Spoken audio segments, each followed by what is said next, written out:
ओम तत् सत।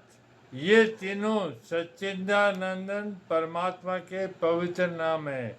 ये मात्र जीवों का कल्याण करने वाले हैं। इनका उच्चारण परमात्मा के सम्मुख करता है और शास्त्र विहित कर्तव्य कर्मों के अंग वैगुण्य को मिटाता है। अतः गीता के अध्याय का पाठ करने में श्लोक, पद और अक्षरों के उच्चारण में जो भूलें हुई है उनका परिमार्जन करने के लिए और संसार से संबंध विच्छेद पूर्वक भगवत संबंध की याद आने के लिए प्रत्येक अध्याय के अंत में ओम तत्सत का उच्चारण किया गया है। महर्षि वेद व्यास जी के द्वारा अध्याय के अंत में ओम के उच्चारण का तात्पर्य है कि मेरी रचना का अंग वैगुण्य मिट जाए। तत् के उच्चारण का तात्पर्य है कि मेरी रचना भगवत प्रियत हो जाए। सत के उच्चारण का तात्पर्य है कि मेरी रचना सत अर्थात अविनाशी फल देने वाली हो जाए। बस मेरा यही प्रयोजन है, इसके सिवा मेरा व्यक्तिगत और कोई प्रयोजन नहीं। जो श्रीमत अर्थात सर्व शोभा संपन्न है और जिनमें संपूर्ण ऐश्वर्य, धर्म, यश, श्री, ज्ञान और वैराग्य ये 6 भग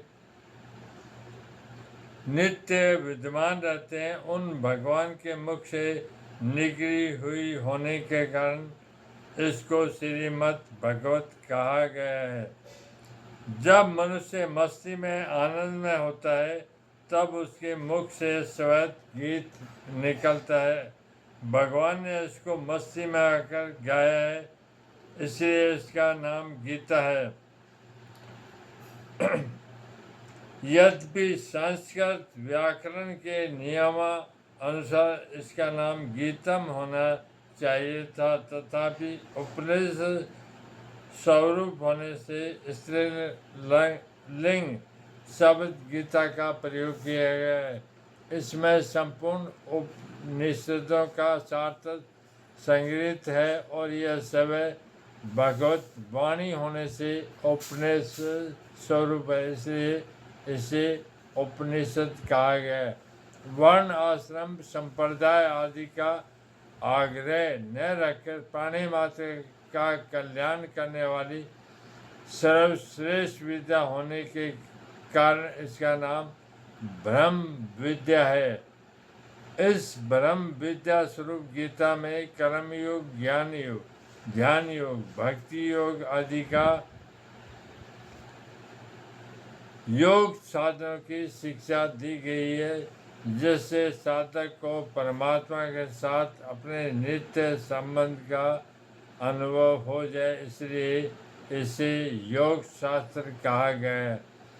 यह साक्षात पुरुषोत्तम भगवान श्री कृष्ण और भक्त परवर अर्जुन का सवाल है। अर्जुन ने निसंकोच भाव से बातें पूछी है और भगवान ने उदारता पूर्वक उनका उत्तर दिया है। इन दोनों के ही भाव इसमें अतः इन दोनों के नाम से इस गीता शास्त्र की विशेष महिमा होने के कारण श्री कृष्ण अर्जुन संवाद नाम से कहा गया है। इस पहले अध्याय में अर्जुन के विषाद का वर्णन है। यह विषाद भी भगवान अथवा संतों का संग मिल जाने से संसार से वैराग्य उत्पन्न करके कल्याण करने वाला हो जाता है। यद्यपि दुर्योधन आदि को भी विषाद हुआ है, तथापि उनमें भगवान से विमुखता होने के कारण उनका विषाद योग नहीं हुआ। केवल अर्जुन का विषाद ही भगवान की सम्मुखता होने के कारण योग अर्थात भगवान के नित्य संबंध का अनुभव कराने वाला हो गया। से इस अध्याय का नाम अर्जुन विषाद योग रखा गया है। प्रत्येक अध्याय के अंत में पुष्पिका देने का तत्व है कि अगर साधक एक अध्याय का भी ठीक तरह से मनन विचार करे तो उस एक ही अध्याय से उसका कल्याण हो जाएगा।